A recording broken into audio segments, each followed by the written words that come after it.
It's a show. That was good. Thank Music to my ears. Exactly. Nick is back. Danny was great, but he couldn't even hit the deck. Danny was really good, He just except couldn't hit the deck. I imagine half the audience, when he butchered the open, just clicked. They're like, bad. dude, what's More going than on? half. It was What's rough. going on? How was your Vegas time? Did you win a lot of money? No. Tough one. Did you win like the? No, I did very fake money? poorly. I did very poorly. Did you see his entry video? He looked. I could see He's talking about my defeat walk-in. on his face. He's saying my Really? walk-in today. The face, the hair. Bro, he I just- saw. the I swagger saw was Brew. just You're like that. You're And like a Brew, marionette. in his just kind, empathetic way, it's like, man, I saw your walk-in video. You looked rough. Wow. I was like, what? You nailed it. How was mine? did. You were normal. You know why? Won the flag football championship. Did you? Yeah. We're starting with a thorough Thunder thumping. OKC got 34 from SGA.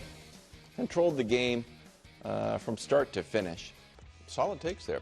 OKC, the series game 1 and game 2, Brew. They shot better. Rebound differential really changed. Went from minus 17 in game 1 to plus 8 game 2. 25 assists game 2, only 13 in game 1. While the Pacers shot 46% from 3, that went down to 35% from 3. So much better overall in game 2. Did the Thunder erase all doubts? And just, Nick, you missed this.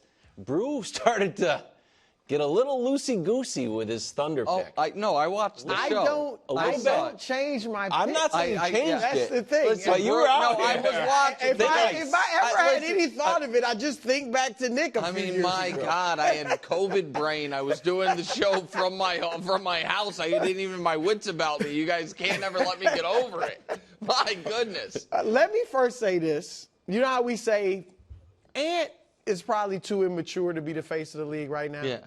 SGA might be too mature to be the face of the league. Man, I love SGA. I mean, the more I listen to him talk and just his demeanor, if I'm the Pacers watching that, I'm like, man, that's the very definition of unbothered. Yeah. Like, he's like, I'm going to come out here and get my 35. And it was wise, like what he was saying. And he was great. right that every game's a reset. I thought it was really smart. No, he's fantastic. Look, I don't think they erased all doubts. That's what I'll say. I expected a bounce-back game. We got a bounce-back game. And while I still think they'll win the series, they were my pick and all that, look, I don't think they broke Indiana's spirit. I think Indiana feels like, okay, we haven't even played well. And Tyrese certainly hasn't gotten going other than the big shot at the end of game 1. Pascal hasn't been great. He was good in game 1, not good in game 2. And here we are with a split stealing home court advantage from the heavily favored Thunder. What was the difference, and you had it on the graphic, was the three-point shooting for Indiana. Now, don't get me wrong. OKC had a lot to do with it. Their defense looked as tenacious as it did in game 1. Yes. Indiana wasn't turning it over as much, but the defense was still incredible. So that had a lot to do with the poor three-point shooting. But 45% of Indiana's threes in game 2 were open. Wide open, actually. Wide open. That's not terribly unusual in today's NBA, but still, half your threes are wide open, and they only shot, as you showed, 35%. Game 1, they shot 46%. And that's OKC's style, right? Indiana's this is a problem for them getting into the paint because they play inside out. So that's a problem for them. But conversely, you're getting a lot of open threes. And they missed them in game 2, made them in game 1. That's why they were able to come back. But like I said, I think OKC is the better team, but I don't think I'm not taking this as they're 20 points better than Indiana, and every game now is going to be a rout because we said it. The most desperate team has tended to win a lot of these games in series, and that's what you saw last night. So to me, I agree with a lot of that, Brew, except it would have been shocking if OKC didn't win last night. Like, absolutely. Utterly shocking. And so just winning shouldn't be like, oh, okay, everything's back on course. It's more that there's now been 48 or 96 minutes of this series played, and I don't see one matchup Indiana has the advantage. That's the problem. There's not one guy on the Pacers that I'm like, oh, he's playing great. There's not one guy on the Thunder that I'm like, oh, they were relying on him, and he is not himself. Like, you know what I mean? Totally out of it. Chet had the bad game one, bounced back in game two. Jalen Williams not shooting well yet this series. I think he's 11 of 33 in the series, and they're still scoring seemingly at will. Like, the Pacers are turning the ball over. You said they were better in this game at turnovers. Still turning the ball over 15, 16 times. That's not going to be sustainable. And Haliburton, who I know we're going to get to, is totally out of it. So, like, had game one not had, and I know we've said this now with every series the Pacers have been in, literally, because they've had one of these games every time. So it's less of an outlier than it would be for any other team in NBA history. But I think it's fair to say that if, Miles Turner's banked three that he wasn't trying to bank in, again, should be worth two, in game one doesn't go in, we're looking at this as OKC hasn't even played great except for Shea, and they're up 2-0. And so as far as any doubts that crept into my mind after game one of, oh, man, like, could Indiana steal this? Those have been somewhat erased because I just don't see, Brew, when the teams are out there where if I'm Rick Carlisle, I'm like, that's what we're going to attack.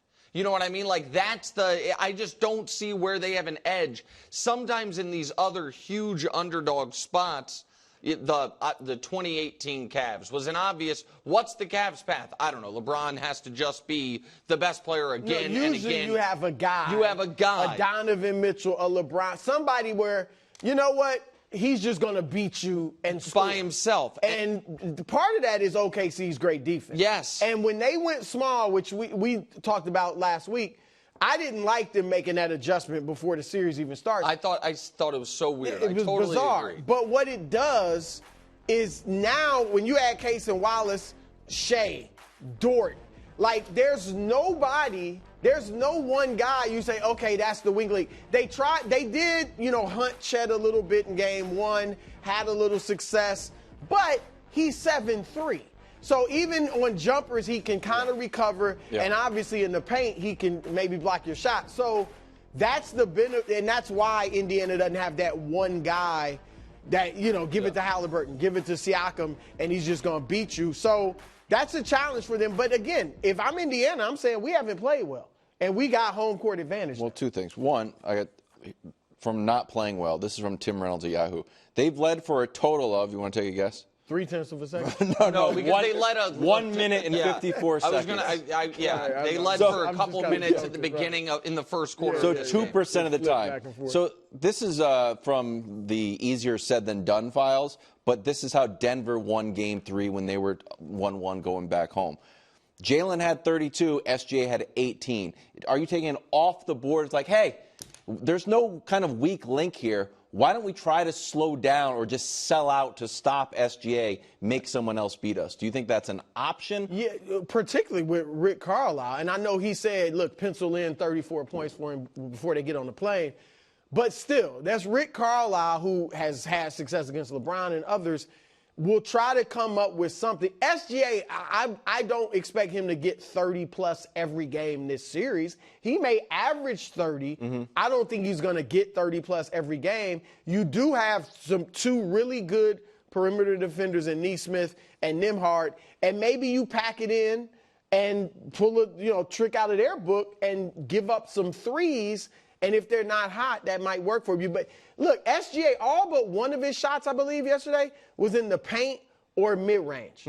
And that's one reason, not taking any of his greatness away, but that mid-range shot is what a lot of teams typically will concede if they have to give something up. He feasts on that. Maybe if you keep him out of the mid-range as best you can and force them to shoot more threes, you might have a better shot. Carlisle definitely try everything he can defensively. It's a cousin of my guard Travis Kelce theory. Yeah. Just give it a shot, man. Just give it a shot. On the Pacers side, no heroics from Haliburton. 17 points in the night, 12 in the fourth, which is good, but 5 points on 7 shots through the first 3 quarters. That's not good. Fairly. It was sick when he had that 30-point game, though, just for the record. Game 1, he had 14. Game 2, 17. Rebounds, 10 to 3.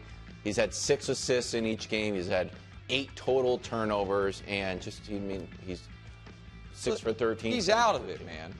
It's an ecosystem. No, but it is an like, I agree with Rick Carlisle. Yeah. His box score doesn't tell the story because his box score is better than the story. Box score doesn't look as bad. Well, for those years from now who will look at game 2, 17 was okay, but no. I mean, in the fourth. They were down 19 going into the fourth. That game was over for all intents and purposes, and he hit some shots. And so there are a lot of concern to me. And the rebounding, which Carlisle didn't mention, but that to me was evidence he was a little bit out of it, is that he's a really good rebounder for a guard. He wasn't getting it. And we have now, Hubs, if we can show the last 2 years, he struggles just to get shots up against this team. The field goal percentage is fine. He's just not getting shots up, because that's what Lou Dort and that defense can do. And the assist numbers are fine. Again, the three-point percentage is fine. But he's not getting shots up. And what the Pacers, I don't think, have adjusted to. And here's his numbers, by the way. We can show it through 3 quarters. If people didn't, just saw the box score.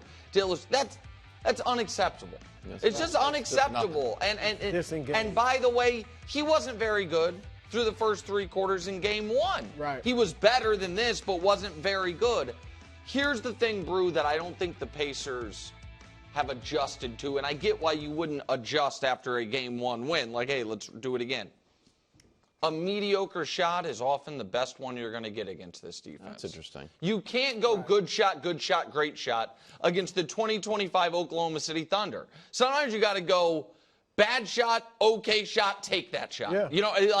And Haliburton has to be the most active guy, even if it's out of his nature. It doesn't mean he has to shoot 30 times like Shea did in game 1, but you are not going to be able to just pass your way into a lead offense against this Thunder team. And so, they need more from him, and that might include forcing the issue offensively more than he otherwise would like to. Yeah, look, I do, like you, I agree with Carlisle on the whole ecosystem thing. Like, Shea, and I've been saying it, is a different type of point guard. And that actually speaks to how great he is, because a lot of guys today get a lot of Haliburton? I'm sorry, Haliburton. Okay. Haliburton. A lot of guys today get assists because they have the ball in their hands so much, and they create virtually everything for their team, so you rack up a lot of assists. He's able to lead the league in assists or be up there. Had 9, I think he was 3rd this year, 9 a game, while not dribbling a lot. Like, we're going to talk a little bit later about the bag and all. Yeah. Like, I'm sure the youngsters don't think he has much of a bag because he'll dribble a few times, get rid of the ball. When nothing's there, he's getting rid of it. If his teammates are cooking, he'll sit back. So that usually is a strength. That is not what is happening here overall. Like you said, Lou Dort is the problem for him. And those stats from the last 2 years show it. Dort face guards guys when they don't have the ball. Mm-hmm. And so what that does, when he's coming down the court or passes the ball up the court, from the back court and gets rid of it, now Dort's denying him the ball. That's why he doesn't shoot a lot against them, because he's having trouble getting it back. And that wears on you. Dort is as athletic as him. He's obviously stronger than him. So it's just a challenge to get open and get the ball back. Yes. And that will wear you down to the point where you're just like, if you got a teammate who can do it this game or somebody else can do it. It can take you out of the game. Yeah, it can take you out mentally and physically. Here we go. But, whatever. Well, here's what they have to do. But hold on, here's what they have Club to do. Superstar. Have Lou Dort face guard you to the door. Look, you can't do this if you're a superstar. He gave Anthony Edwards problems, too. Anthony looked disengaged and was like, I'm not struggling. I just ain't getting the ball. I'm throwing that part in. True. I just can't get the ball back, all I'll say is this, because I hear you. We're not going to give him a complete pass on this. What they have to do, though, they're going to have to run him off some screens or something to get him the ball back, because he's not the ultra uber athlete compared to Lou Dort, who's going to be able to just shake him up and get the ball back and then take Dort. So that's what they're going to have to do. Here's my issue. Tell me if it's fair or not. There's the two best players on the team, on both teams, okay? Rick Carlisle is like, pencil him in for 34. He's the MVP. Yeah. And I'm like, maybe I got a crazy idea. Slow him down. Like, oh, wild, wacky. And meanwhile, we're like, what's he supposed to do? Lou Dort's face guarding him the whole time. Listen, if you're saying Haliburton, this finals performance makes it to where headed into next year, he's on the hottest seat. He's already thinking. He's on the hottest seat for Club Superstar. Can't get a shot off. Again, but it's so weird because Friday's show, the question you asked was, is he now an icon? But this has been, now he has had some huge stat games, the 30 and 10 as you mentioned, but he hasn't been, his numbers, averages this postseason are not only not historic, they're not even like, oh my God, like eye-popping. It's been the 13 of 15 this year, on those shots in the final minute, 4 game winners or game tiers, and all 4 of those culminated these 7 or 9 point final minute comebacks that we had never seen before. That all is remarkable and unprecedented. It's also true that of all the guys in Club Superstar, the one who is probably easiest to hold to 5 points through 3 quarters, probably, definitely, is him. Yeah. Because sometimes if other guys have it going, he'll gladly have 5 points in the first 3. Again, they need him to score more in this series. But let me throw this out there. In the series, they are +7 with him on the court and -22 with him off the court. I'm not saying he's not a I'm just throwing that out there. They need to play him more, too. Carlisle needs to shorten that bench and leave him out there a little more. It's the finals. What do you say? Kevin O'Connor made this point today. I didn't know this. He hasn't played 40 minutes in a single non-overtime playoff game. Now, that might be one of the reasons he's so good in the clutch. Is because he's, you know what I mean? He's never as worn down as other guys. But, at this point, I think you've got to extend his minutes as much as you can. All right, finally, Pacers erased a 15-point deficit in the fourth quarter of Game 1, but there's no comebacks in Game 2. 19 down when the fourth quarter started. Carlisle pulls the starters down 17 with 4 minutes left, which some people had issues with. Any issues? I get somebody saying, you're the comeback kids. I mean, it's never over. Tyrese Haliburton said, we never think a game is over. But I had no problem with it. This game, again, I guess you can point to the Knicks game, game and all that, but it felt over. They were down 19 to enter the fourth. They were down 17 when he pulled them with the 4 minutes left. I had no problem with it. I'm sorry. This game did not feel in any way, shape, or form like they were going to make a run. Yeah. I'm going to make what might sound like too strong of a statement, but I believe it in my bones. This is great. I don't believe anyone had a problem with it. Thank you. I think anyone who is claiming they had a problem with it is lying. I think people claiming they're really bothered by the trophy not being on the court are being honest. Yeah. I am too. I can't explain why. And that little silly the hologram they put on yesterday was even worse. I think that's a real complaint. I think acting like, what are you doing, Rick Carlisle, is fake. I don't think anyone is actually upset with this. And so, no, I don't. I think it's no problem. I agree. And I do think Rick Carlisle was upset with the question. Oh, yeah. I think he thought it was an absurd question because, and I'm not saying it was an absurd question, but anybody that is saying he did a bad thing here, I think is being dishonest about how they actually feel. Well, and also, he's looking at it, in his mind, this is a 6 or 7 game series. Yeah, of course. We're going to be, the team that's fresh throughout this thing. So. DraftKings, for the record, thinks it's a 5-game series still. Thanks for watching. Subscribe here to get more from the show and to check out clips from other shows on FS1.